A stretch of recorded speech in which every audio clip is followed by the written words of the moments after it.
Now, our first session today is why our business model will survive.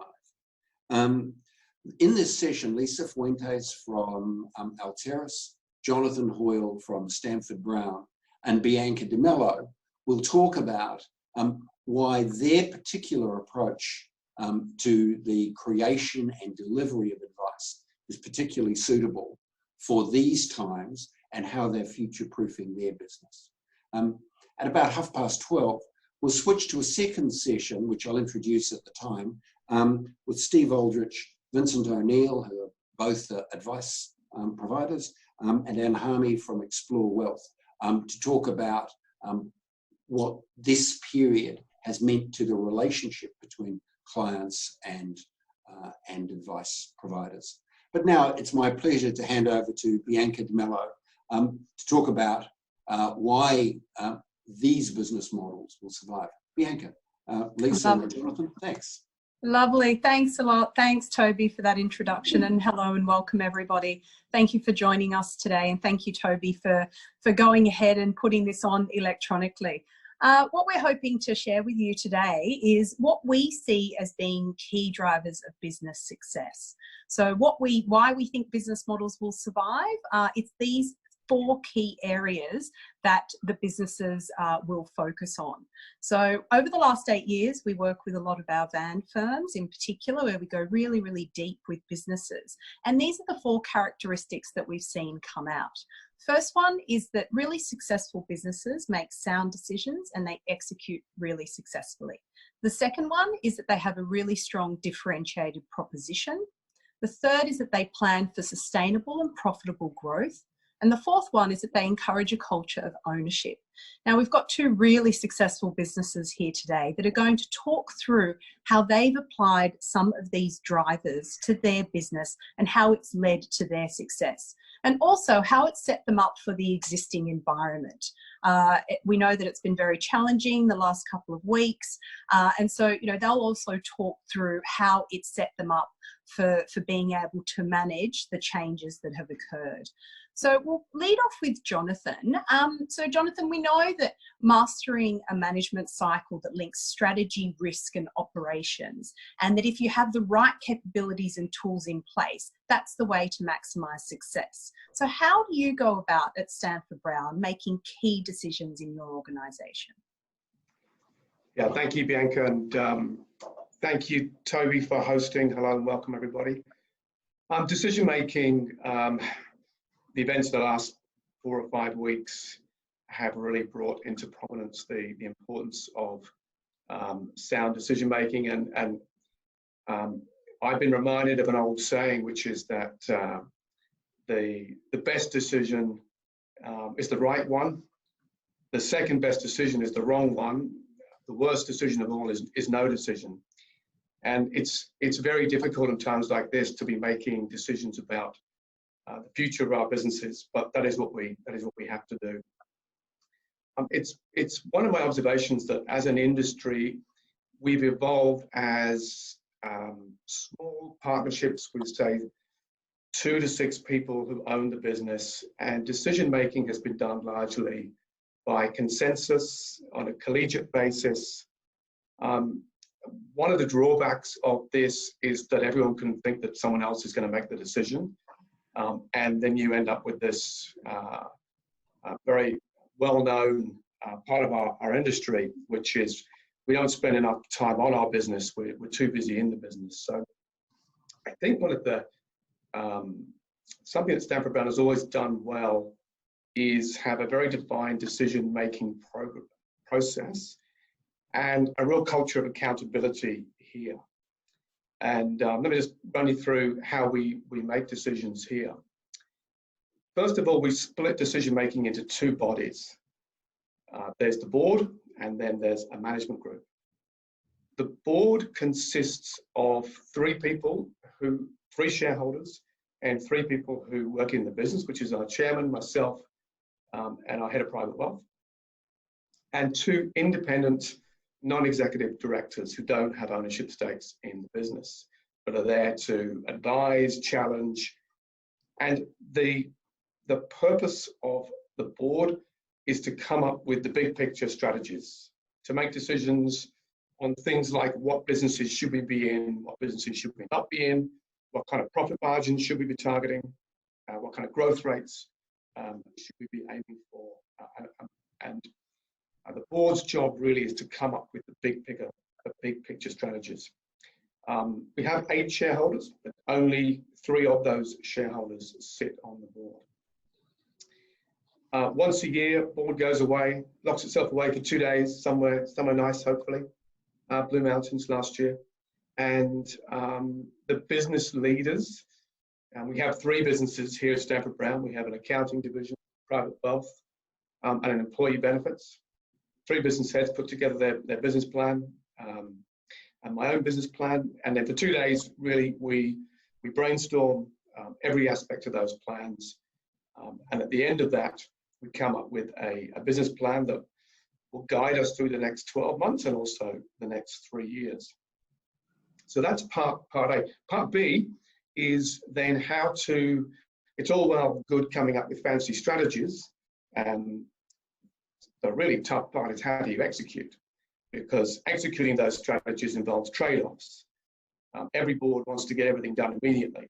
But the reality is often that how do you do it with the resources that you have? What's the most important? What needs to come first? If we do this, then what are we going to have to say no to? Do we have the right amount of resourcing, staffing? And if we staff up, how do we keep those margins intact? So the management group consists of 4 people.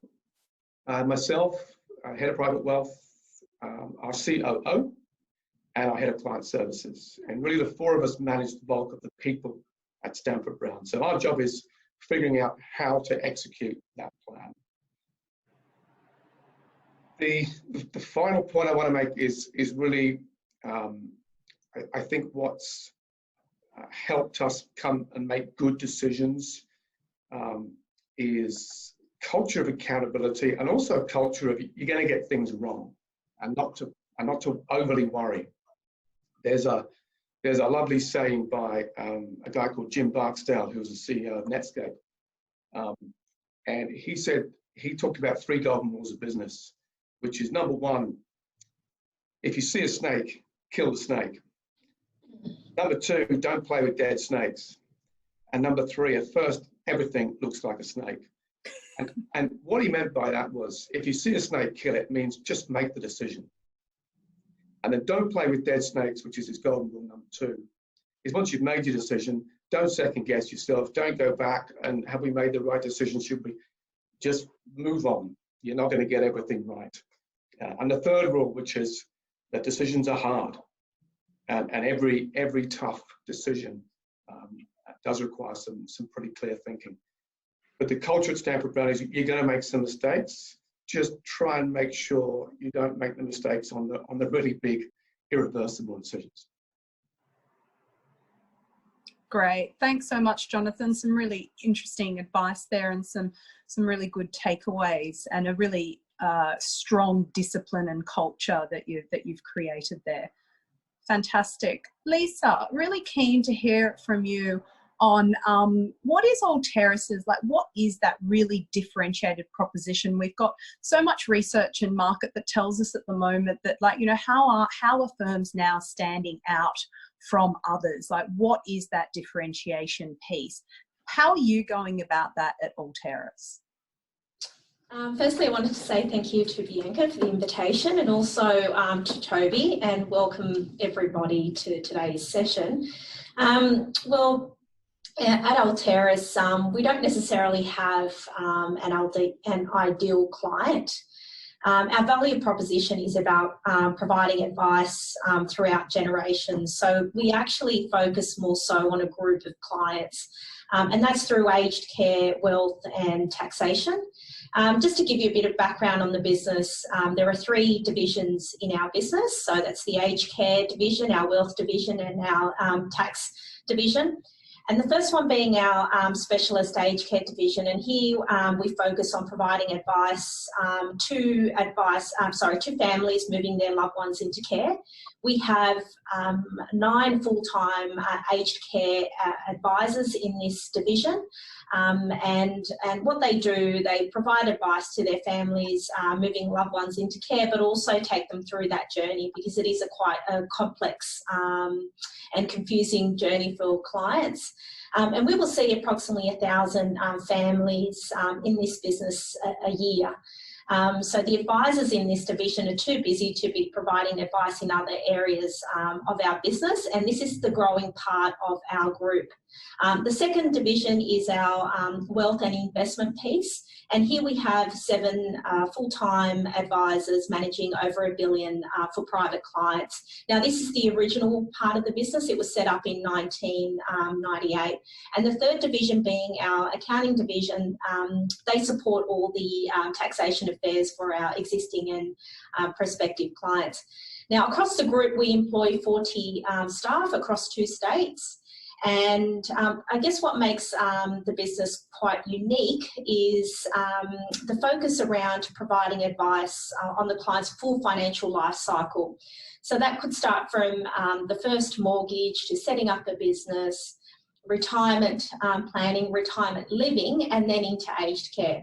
So at any given time, we could be providing advice to clients across 3 generations. So that's the children, the parents, and the grandparents. So essentially, in these times, the focus is about supporting our existing client base within the wealth business, but also looking at our aged care business and how we can help families transition their loved ones into care in such difficult times. But I guess the process doesn't necessarily change. We've just got additional complexities around health regulations, etc.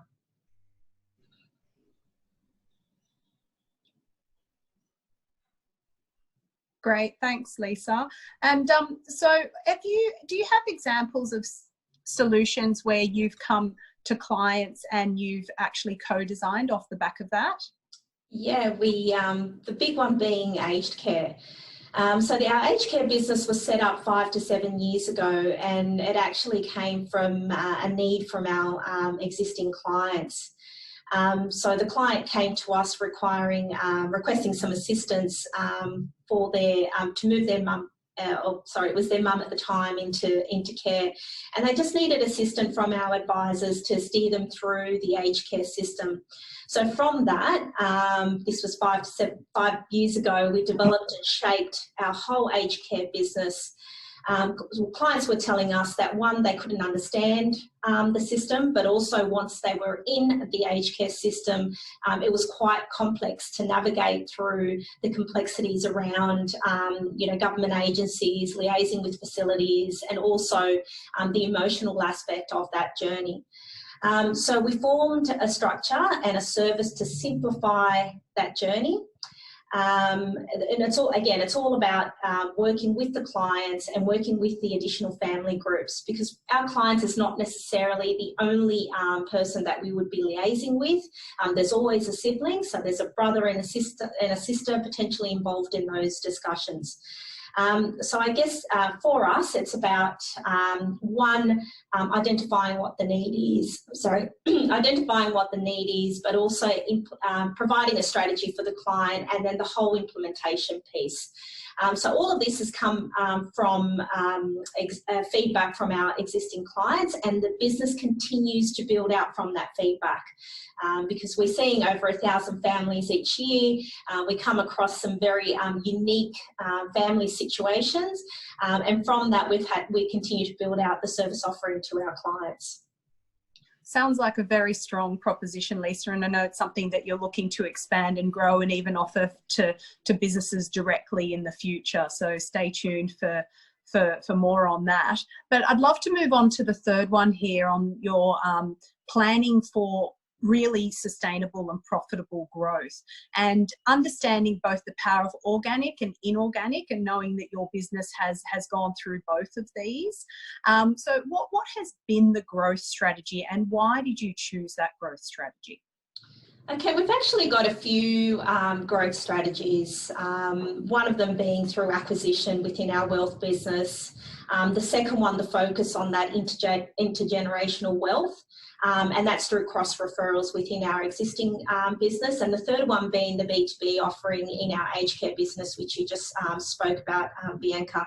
So in terms of the acquisition growth, we've been on that journey since 2006.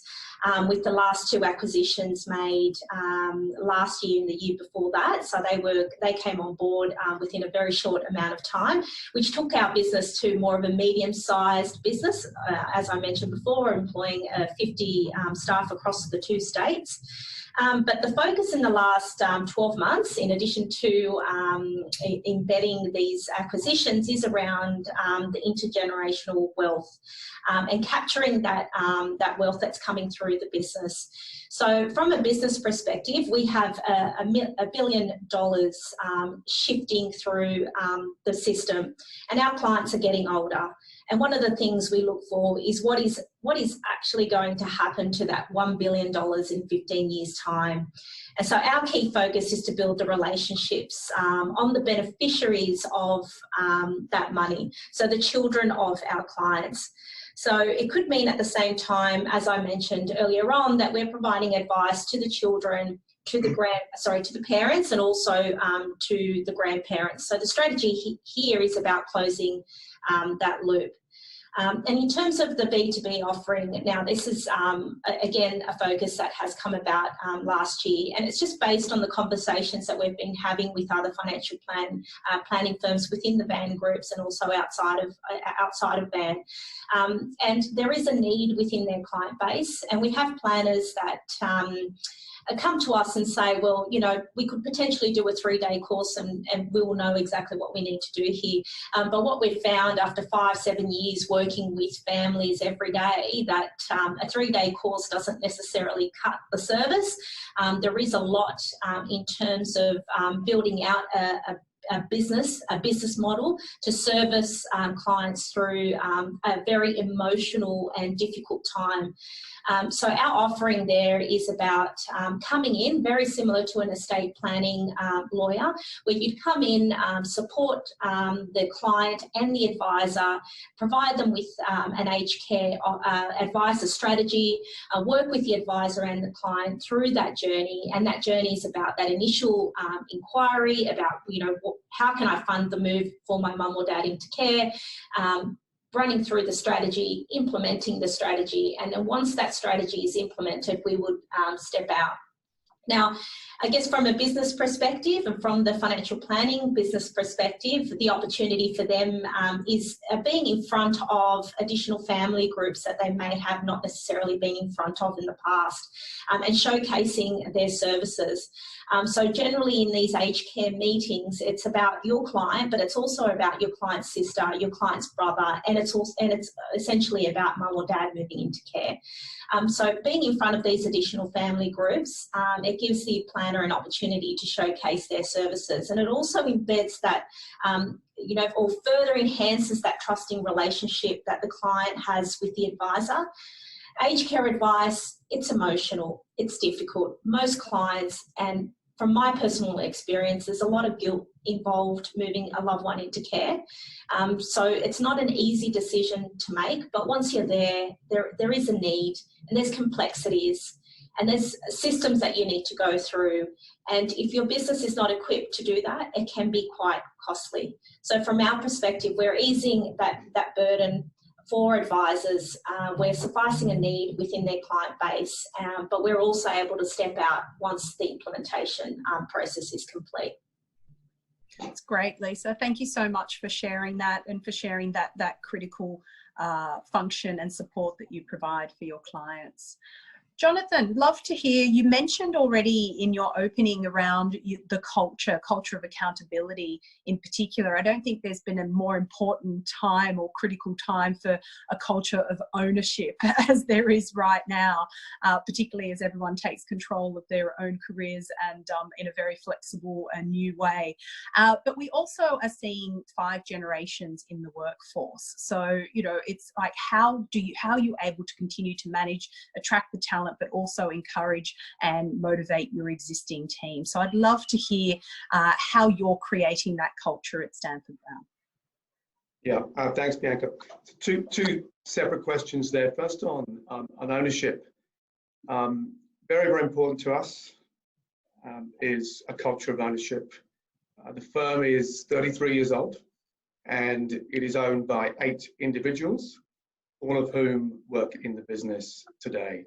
So it's very much practice what we preach. We're not big believers in giant rule books and rules. We prefer guidelines. And we have 3 workplace guidelines. The first one is, which we ask everybody, is to treat your colleagues with the kindness and respect that you would expect to be treated. We ask the managers to treat adults like adults, and we ask everybody to act like you own the company. And the last one is particularly important because there's a part 2 to that, which is act like you own the company because one day you might. And we are now pursuing a very, very active program of expanding the ownership of the company to our stars. Only up until 3 years ago, we had 4 shareholders who had been shareholders of the business for many, many years. And in the last 3 or 4 years, we have promoted an additional 4 people. So 8 shareholders today, and we hope to double that within the next 5 years. Act like you own the company. It's much better than having a giant rule book. For example, new people join the firm and always ask, "Am I allowed to go on Facebook during the day?" And we just say, "Well, act like you own the company." And which means if you want to go on Facebook during your coffee break or your lunch break, go for your life. But would you be on Facebook all day if you own the company? Of course you wouldn't. So it's a culture of autonomy. We grant a lot of autonomy. Very much believe that trust doesn't need to be earned. Trust is given. It's not earned. And autonomy works both ways as well. And with autonomy comes accountability. We are a very, very accountable culture here. Doesn't mean we beat everyone around the head, but what it does mean is that when a project or when a year is finished, we do take the microscope out and look at how we did, what were we hoping to do, how did we actually go, what is the gap, and where did the gap come from. So real culture of ownership. The second part I wanted to talk about is the culture of inclusion as well. And we're very, very proud. We've got a business that's very diverse from a number of factors. And in fact, we're one of the great places to work. Employers of the Year last 2 years ago, and in the Women in Finance Awards, we won the Small and Medium-Sized Business Employer of the Year. And having a very diverse workforce, and when I say diverse, I mean from all aspects around, not just gender, not just ethnicity, but also age, and most importantly, thinking, because what you really need from having a diverse workplace is having diverse thinking. And our millennials, our Gen Ys, our Gen Xs, and our boomers, and we have a number of boomers here, they do think broadly. There's some ways in which they think the same, but there are also generational attitudes and trends that are very, very different. And it's really, really important because the culture here is very much to encourage a lot of brainstorming in the way we think. Ideas are encouraged to be challenged, and if they remain standing after having tried to be shot down by people of different ages, cultures, and generations, they're pretty good ideas. So it's very much an environment in which the thinking and the idea is paramount, and we encourage a lot of brainstorming and accountability around that. Lovely. Thanks so much for sharing, both Jonathan and Lisa. And I'd love to invite some questions. We've had some really great insights there from two very successful businesses. So do we have some questions coming through, Toby? Sorry, I was just on mute. Yes, there's a question come through which really spoke to the issues of two questions, which I'll join into one, which had to do with remuneration. To Lisa, how does the aged care issue, how does the firm get remunerated for providing that service? And then to both of you, the other question is really your remuneration strategies or policies, rather, for advisors. Okay, sorry, the question was in relation to remuneration to staff within aged care? No, the question for aged care was really how do you charge for that service? Yeah, so I guess with all our fees in general, there is a process around costing the service internally. So as we were building out our aged care and developing and shaping the aged care service, firstly, we needed to understand what that service was. In terms of the needs, and the needs were coming up as we were liaising with clients and implementing advice. And we did an analysis internally around how long does it take us to, one, produce the strategy document, how long does it take us to implement the advice, how long does it take us to liaise with government agencies, etc. And with that, there's an hourly rate that we use just based on the role of the individual executing that part of the service, and we were able to determine what the cost of that service was. And then from that, we identified that the aged care business is about volume. So it's transactional and it's volume based because the need pops up, but once we suffice that need, we are then able to step away from that relationship. So when I was referring to it being a costly business, it's because if you're not doing it over and over again with the amount of work that we get to implement and we are exposed to, it can be quite costly. You are liaising with government agencies, so you have to, I'm sure you appreciate, we are on the phone to Centrelink every day, and we have a process around how we manage our Centrelink inquiries. And again, unless you're doing that day in, day out, it can become costly when you're on hold for up to 2 hours to obtain an answer to an inquiry to your business. So in terms of how we priced our aged care service, it was based on the build out. It was building out the service offering and also putting some times around how long it takes us to produce that piece of work, and then putting some further margins around that, I guess. But the business is transactional and it's volume. It's all about volumes. And then the question for both of you was really the remuneration models that that you've both adopted. So just to the attendees on the session, if you'd like to ask a question for this session or the next one, at the bottom of your screen, you'll see a Q&A icon. If you run your mouse down to the bottom of the screen, you'll see a Q&A icon. You'll be able to type your question in there. So just back to the one which did come through on remuneration models for advisors. Yeah, maybe I start with that one, Toby. Just before I do, I have to reiterate what Lisa's saying. We don't specialise in aged care, and in fact, we don't even do aged care here. It's such a specialist skill that we work with firms like Lisa's, and we outsource our business to them. We work in conjunction with specialist advisors. It is such a niche part of what financial advisors do. So I very much echo what Lisa was saying there. In terms of advisor remuneration, advisors get paid from 2 or 3 sources: their base salary, bonus, and dividends from the shares that they own. The remuneration, the base salary, is largely driven by the size of their client book. The more clients they manage, the bigger the book, more likely they are to have a high, not necessarily, but more likely they are to have a higher base salary. And then bonus is driven by a whole variety of factors. We have balanced scorecard, and that would include the quality of their client relationships. We run a Net Promoter Score system for the firm and also for each advisor individually. So each advisor will have their own Net Promoter Score. That gives one indication of the quality of those relationships.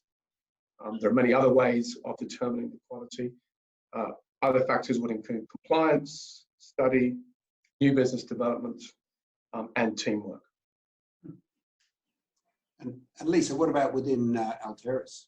Yeah, I must say it's very similar to Jonathan's structure. Not much different to that. I guess from our perspective, our client base has, over the last number of years, has built out through the acquisitions. So there is a base salary, and there's also the bonus, and the bonus is structured on a number of factors. And I have to say it's very similar to Jonathan. So it's about retention, it's about the relationship with your clients, and so forth. So not too dissimilar. There's a question about technology which I won't come to, Carolyn. Sorry, because that's a long question. But there is a question, and I guess this is more again for you, Lisa, which is whether you've yet seen any impact on COVID-19 and the sort of demand for or enthusiasm for the aged care services. Yeah, look, there's two things here.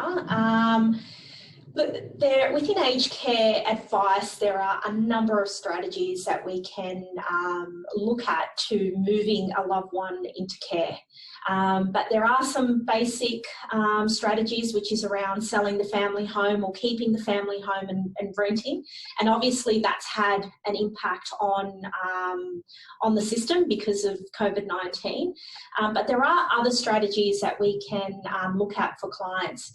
Now, with aged care, it comes with, there's a need, right? So if something has happened to mum or dad and they're in hospital and they require 24-hour care and they can no longer go back home, right? So that hasn't necessarily changed or stopped, because if there is a health need, then, and you have, your a daughter or a son that cannot look after their mum or dad, then they will need to move into care. The difference with moving into care now is that they have to self-isolate for 14 days. So that transition is a little bit harder for families because they generally like to make that transition as smooth as possible. It already is a difficult decision, but not being able to see them once they move into the aged care facility makes it an even harder decision. But the need is still there. And there are other strategies around, selling and renting the family home that we can also look at for clients. So there has been an impact.